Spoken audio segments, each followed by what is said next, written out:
شان ولایت رب ذوالجلال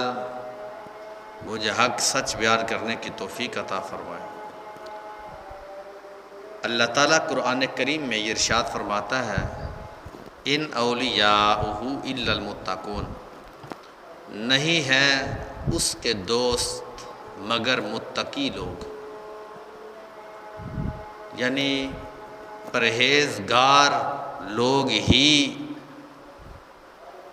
اس کے دوست ہیں۔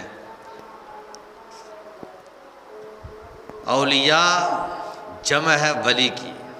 اور ولی کے کئی معنی ہیں۔ کچھ معنی وہ ہیں جو از روئے لغت ثابت ہیں، اور کچھ معنی وہ ہیں جو قرآن کریم برہان رشید سے ثابت ہیں، کیونکہ القرآن یفسر بعدہ بعدا، قرآن اپنے بعد حصوں کی خود ہی تفسیر بیان کرتا ہے۔ ہم یہاں پہ پہلے وہ معنی بیان کریں گے جو لغت میں ہے، پھر وہ معنی بیان ہوں گے جو قرآن کریم برہان رشید سے ثابت ہے۔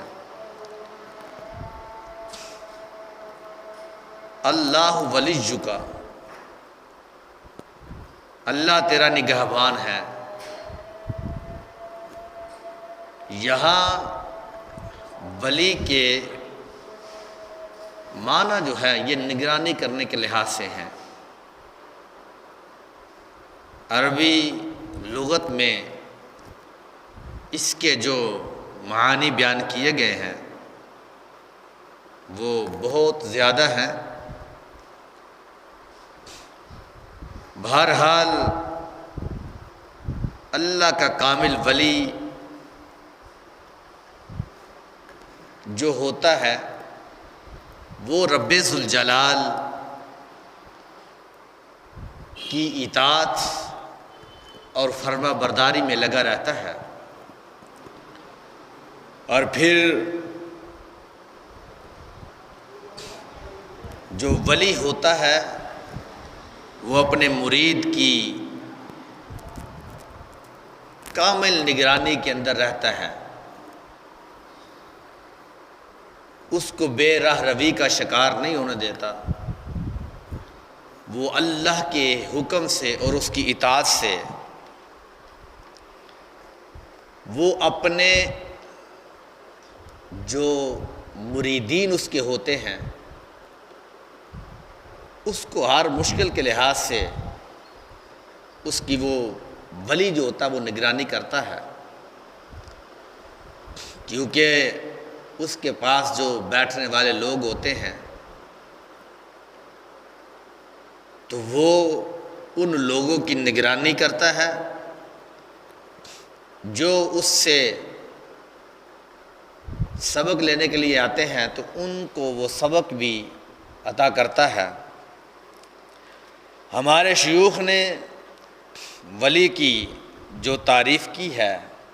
وہ کافی کتابوں کے اندر موجود ہے۔ ہمارے حضور حضرت غوث زماں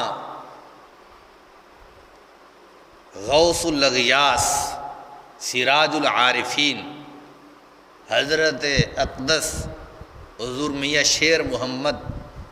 شرک پوری قدس سرہ العزیز آپ ارشاد فرمایا کرتے تھے کہ ولی وہ ہوتا ہے جو اپنے مرید کی 3 جگہوں پر حفاظت کرے۔ ایک وہ جگہ جو دنیا کی جگہ ہے کہ جس وقت اس کا مرید دنیا سے جانے لگے اللہ کے حکم سے وہ توجہ کرے اور اس کی زبان پر جاتے وقت کلمہ جاری کروائے۔ دوسری وہ جگہ کہ جس وقت وہ قبر میں چلا جائے تو جانے کے بعد وہ مرید جو ہوتا ہے فرشتوں کے سوالوں کے جوابات ٹھیک طریقے سے وہ دے سکے۔ اور تیسری وہ جگہ قیامت والے دن جس وقت حساب ہو رہا ہو تو رب ذوالجلال کا وہ ولی اس مرید کے حساب و کتاب کے لحاظ سے اللہ کے حضور وہ سفارش کرے اور اس کو جنت میں پہنچانے کے لیے مدد کرے۔ یہ ولی کے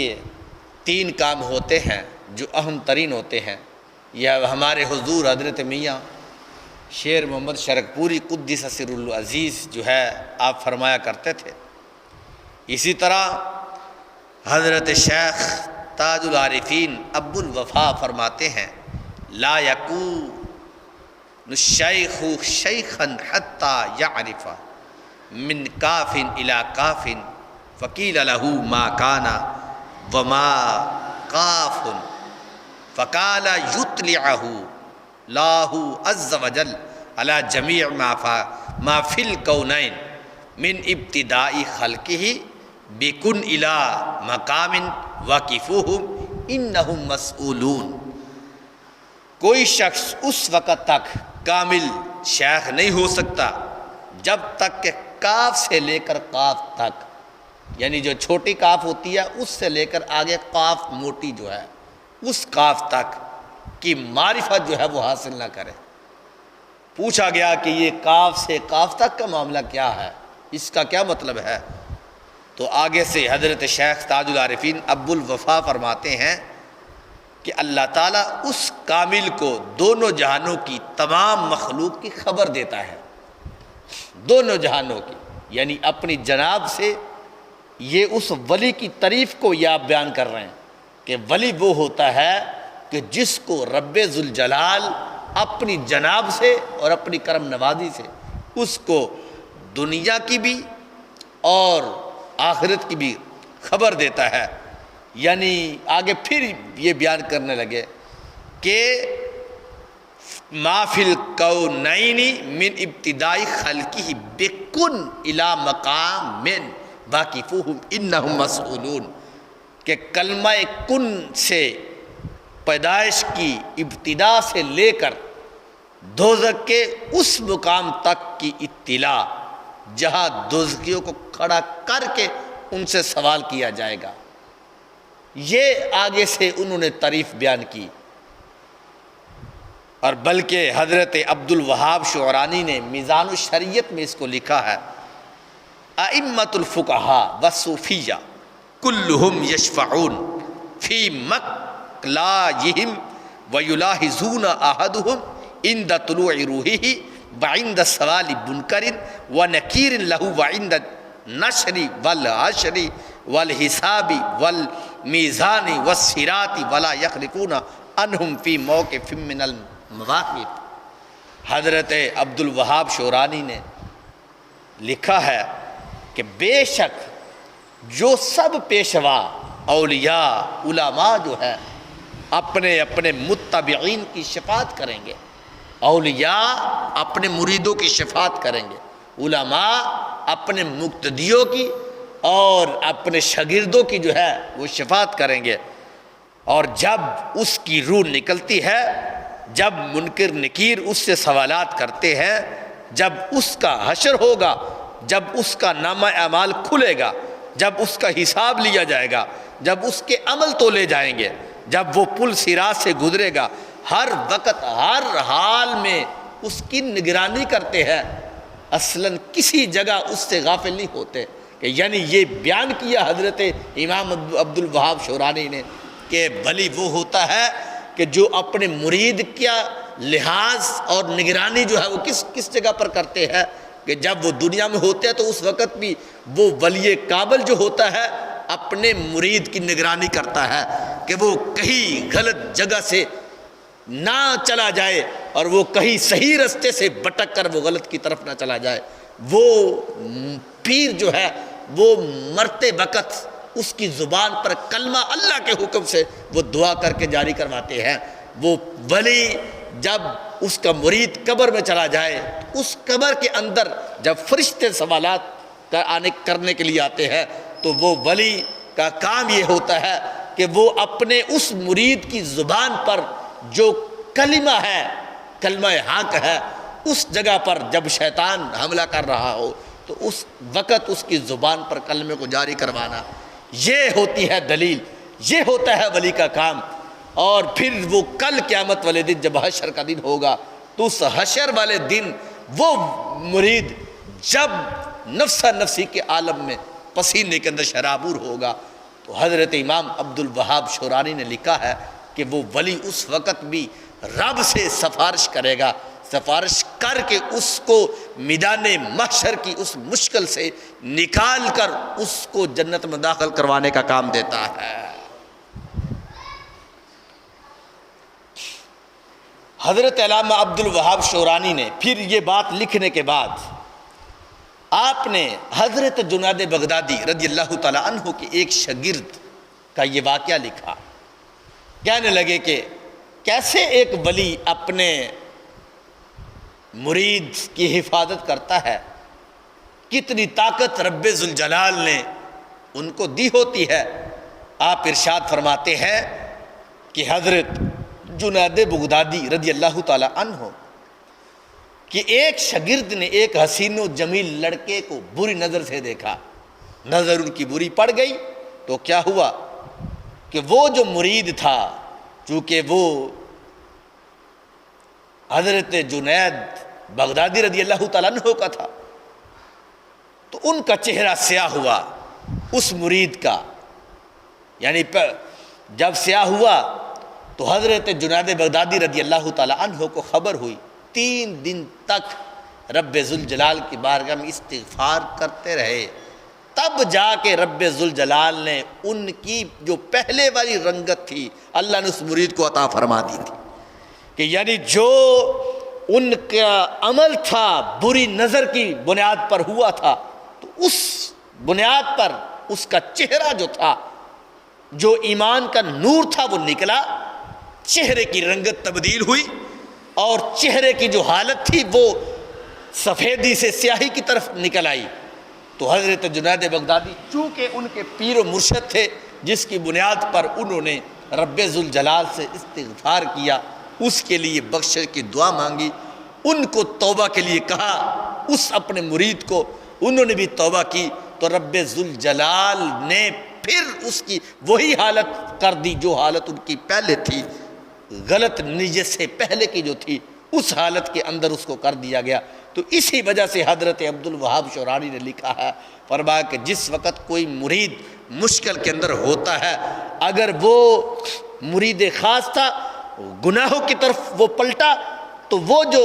اللہ کا ولی ہوتا ہے اپنے اس مرید کی نگرانی کرتے ہوئے اس کو غلط راستے کی طرف نہیں جانے دیتا، ان کو سیدھے راستے کی طرف رکھتا ہے۔ اس واسطے حضرت امام عبد الوہاب شورانی نے اس کو یہ لکھا ہے۔ اور پھر المؤمن ولی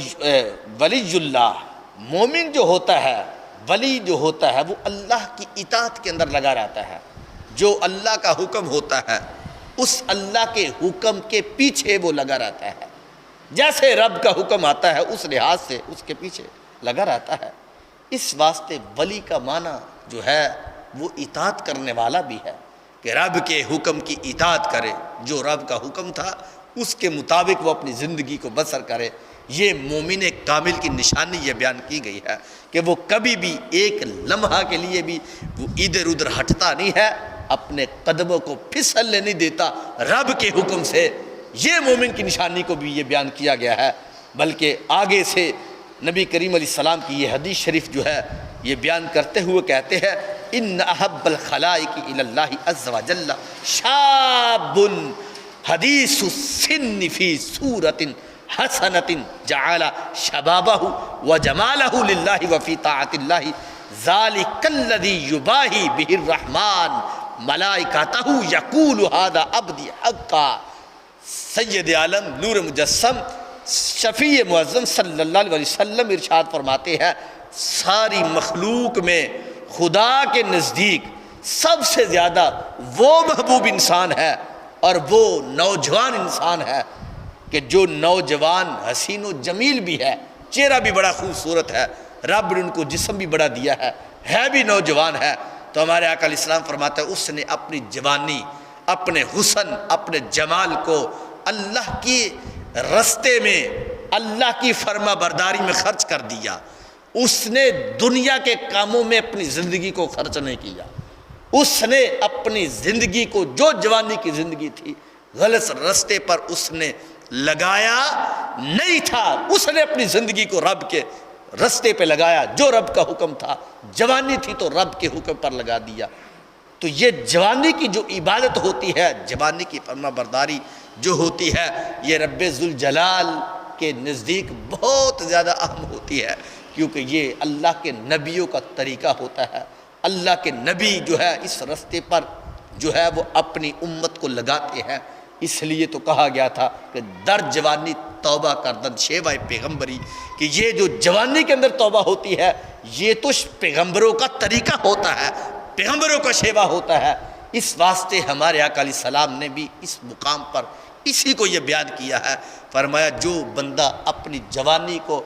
اس انداز سے لگاتا ہے، جوان تھا تو اس نے اپنے آپ کو جھکایا رب کے رستے میں، رب کے حکم کے آگے اپنے آپ کو جو ہے وہ کیا ہے، تو نبی کریم علیہ السلام ارشاد فرماتے ہیں کیا ہوتا ہے اس کے لیے انعام؟ رب کیا فرماتا ہے؟ فرمایا اللہ تعالیٰ اس پر فرشتوں کے سامنے اس کا نام لے لے کر فخر کرتا ہے، نام لیتا ہے، فخر کرتا ہے،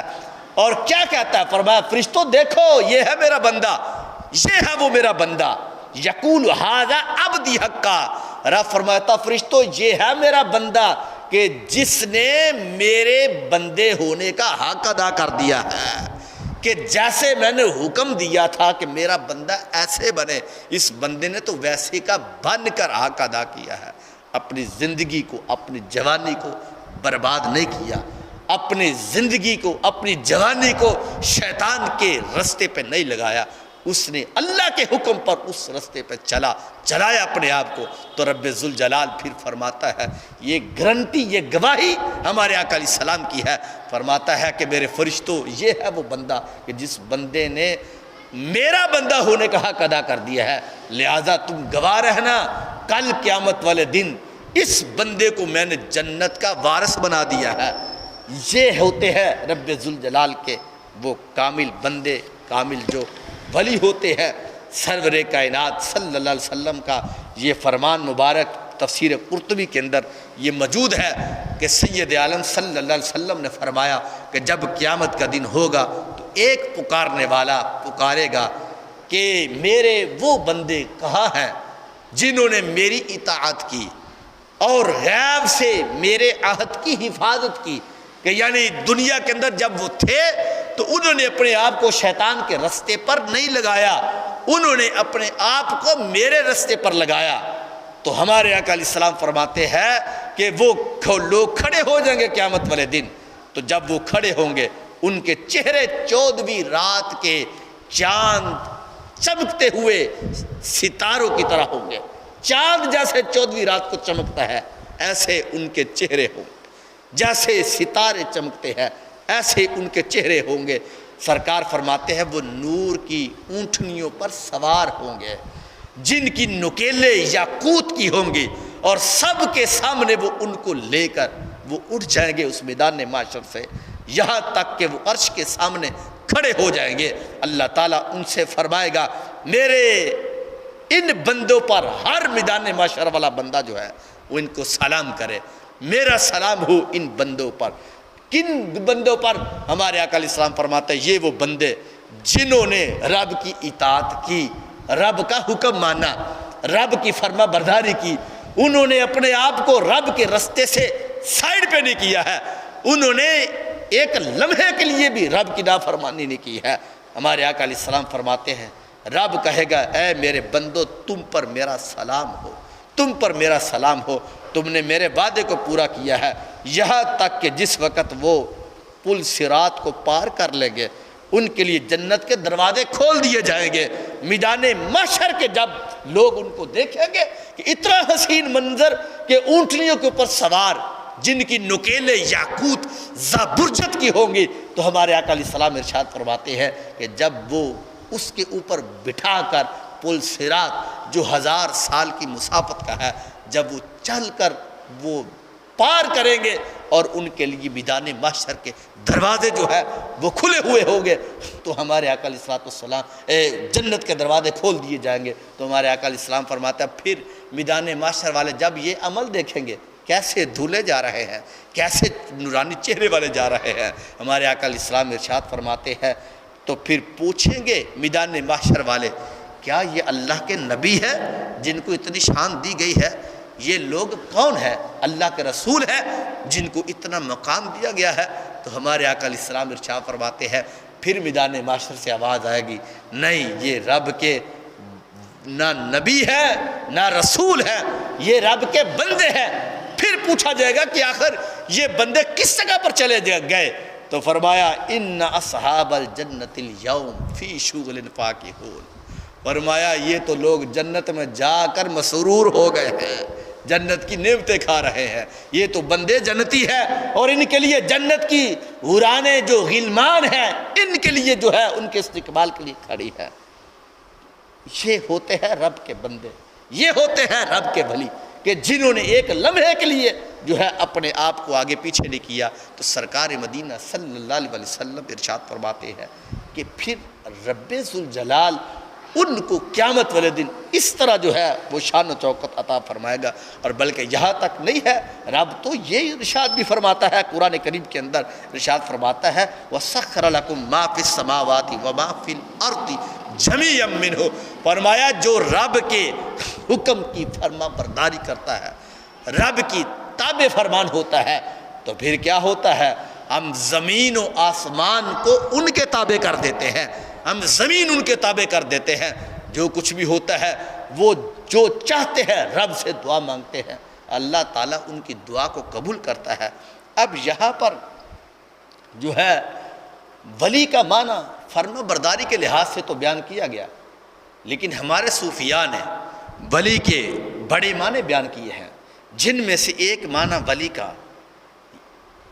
متصرف بھی ہے، یعنی تصرف، آگے پھر تصرف کی قسموں کو بیان کیا گیا، تصرف وجدانی ہے، تصرف القائی ہے، تصرف نفسی ہے، آگے اس کی جو قسمیں بیان کی گئی ہیں وہ بڑی تفصیل کے ساتھ ہمارے صوفیاء نے بیان کیا ہے،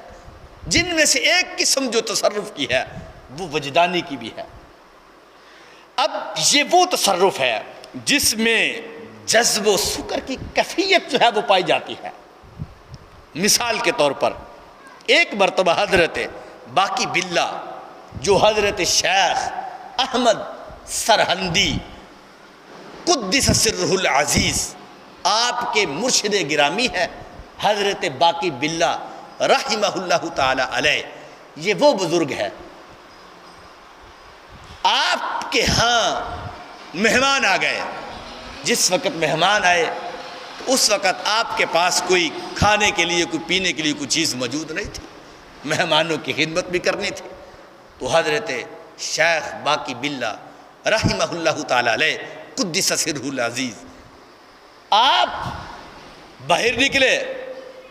تو ساتھ ہی پڑوس کے اندر ایک نان بھائی رہتا تھا، اس نے جب آپ کو دیکھا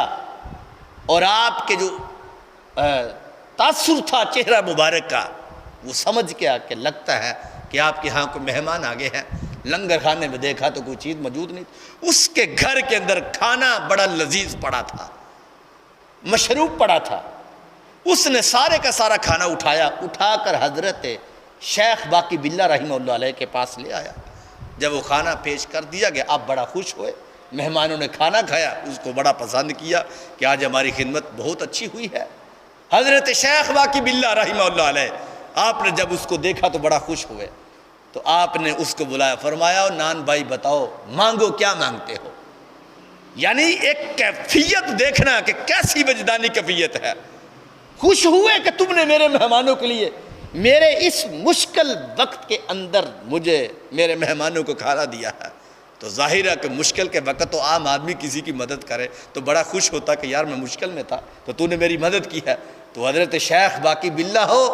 وہ شیخ احمد سرہندی کے مرشد گرامی ہو رضی اللہ تعالی عنہما، تو سوچو کہ جب وہ کسی سے کہتے ہو کہ مانگو کیا مانگتے ہو، مجھ سے مانگو کیا مانگتے ہو، تو وہ نان بھائی تھا، ان کو حضرت شیخ باقی باللہ بڑے پیارے لگتے تھے، چونکہ آپ بڑے نورانی چہرے والے، بڑے خوبصورت ہیں۔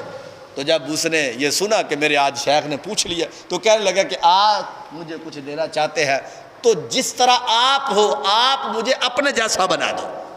اپنے جیسا بناؤ۔ تو حضرت شیخ باقی باللہ نے جب ان کو یہ دیکھا، سنا اس کی بات کو، تو فرمانے لگے کوئی اور بات کہو، اور چیز مانگو، یہ کیا مانگ رہے ہو تم مجھ سے؟ تمہارے اندر تو اتنی کیفیت ہی نہیں ہے کہ تم اس کو برداشت کر سکو۔ کہنے لگا کہ نہیں، آپ اس کو پھر کہتے رہے، 3 مرتبہ آپ نے اس کو فرمایا، کہتا نہیں، چونکہ آپ کہہ چکے تھے کہ مانگو کیا مانگتے ہو، تو اس نے کہا مجھے اپنے جیسا بنا دو۔ تو حضرت شیخ باقی باللہ رحمہ اللہ تعالیٰ علیہ نے اس کو بار بار سمجھایا کہ تیری طبیعت اس کیفیت کو برداشت نہیں کر سکے گی۔ کہاں باقی باللہ رحمہ اللہ علیہ، کہاں وہ نان بھائی؟ بہرحال جب اس نے یہ اصرار کیا تو حضرت شیخ باقی باللہ نے اس کو ایک کمرے میں لے گئے، توجہ فرمائی۔ جب توجہ فرمائی تو وہ بندہ مدہوش ہو گیا، بے ہوش ہوا۔ اب لوگوں نے حضرت شیخ باقی باللہ کو بھی دیکھا اور اس نان بھائی کو بھی دیکھا، جیسے چہرہ مبارک ان کا تھا ویسے ہی چہرہ نان بھائی کا تھا، جیسی طبیعت جیسا جسم ان کا تھا ویسے ہی ان کا تھا، لیکن فرق یہ تھا کہ کوئی اس کو جو ہے ان کے درمیان فرق نہیں کر سکتا تھا۔ صرف ایک چیز کا فرق تھا کہ حضرت شیخ باقی باللہ جو اصل تھے وہ زندہ چل پھر رہے تھے، اور جو نان بھائی تھے وہ بے ہوش پڑے تھے۔ ابھی 3 دن گزرے تھے تو کسی نے آ کے بتایا کہ حضور کہ وہ تو بندہ جو نان بھائی تھا وہ تو فوت ہو چکا ہے۔ تو آپ نے فرمایا میں نے تو اس کو کہا تھا کہ تم یہ چیز برداشت نہیں کر سکو گے، یہ کیفیت تمہارے اندر برداشت کی طاقت نہیں رکھتی ہے، میں نے تو اس کو کہا تھا۔ تو کہا یہی فرق تھا۔ اب یہ جو کیفیت تھی نا کہ جو ایک ولی اور ایک ولی کامل کے اندر، مومن کامل کے اندر پائی گئی ہے، اب وہ وجدانی کیفیت وہ دوسرے کے اندر ایک ہی لمحے کے اندر منتقل کرنا، منتقل تو ہو گئی، پھر آگے یہ دیکھو کہ جس کے اندر منتقل کی گئی ہے اس کے اندر برداشت کی بھی طاقت ہے کہ نہیں ہے۔ یہ ہوتی ہے تصرف وجدانی جو کیفیت ہے۔ آگے ہمارے صوفیاء نے اس کو لکھا ہے، ایک تصرف نفسی ہوتی ہے، یعنی کسی کی فطرت بدل دینا، کہ اس کی طبیعت پہلے کچھ اور تھی پھر اس کی طبیعت کو بدل دینا۔ تو اس کے بارے میں جو ہے ہمارے مرشد کامل حضرت میاں شیر محمد شرک پوری رحمہ اللہ تعالی علیہ کی مثال ہمارے پاس موجود ہے کہ آپ جو ہے ایک مرتبہ اپنی بیٹھک میں تشریف فرما تھے، تو بیٹھک کے اس طرح دروازے کے اوپر لکھا ہوا تھا کہ یا شیخ عبد القادر جیلانی الحسنی والحسینی رضی اللہ تعالیٰ عنہ۔ یہ آپ کے دروازے پر حضرت شیخ عبد القادر جیلانی کا نام لکھا ہوا تھا رضی اللہ تعالیٰ عنہ۔ کیا ہوا؟ ایک نام نہاد ایک ایسا بندہ آیا